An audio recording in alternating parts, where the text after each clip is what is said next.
Today, we're going to compare the cameras on the Galaxy S25 Edge versus the Galaxy S25 Ultra.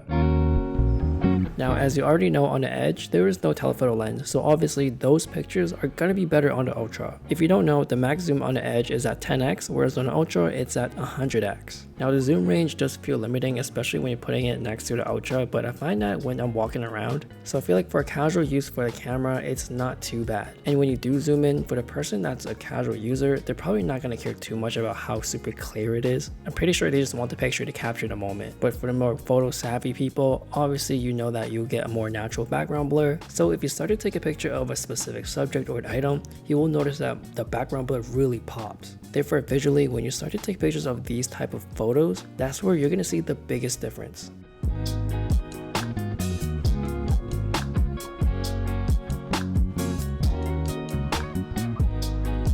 Even though the ultra-wide isn't exactly the same, they look very similar to each other, especially during daytime. And obviously with the main sensor, they both have that 200 megapixel camera, so the shooting experience is going to be very similar. During daytime, when you're walking around, the ultra-wide and wide is going to look almost exactly the same.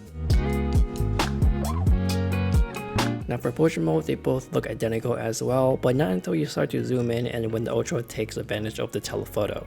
Obviously with the background being more compressed, which is something that the telephoto can do, and of course you get more reach when you're taking pictures of your subject.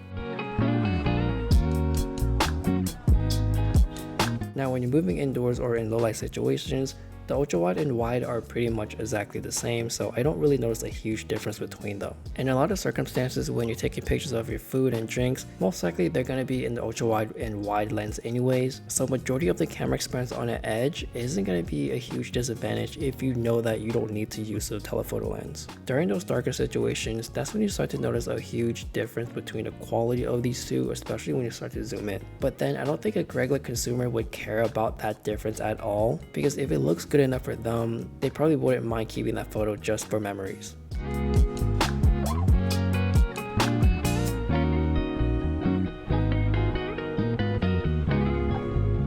And also, not unless you're going to be in a really dark place where you barely have any lights, that's when you know that the telephoto lens is going to be clearly better. But in most situations, you're going to be in places where there's still going to be street lights, car lights, and just the light pollution coming off of buildings. So having those light sources alone should be just fine when you're taking photos at night.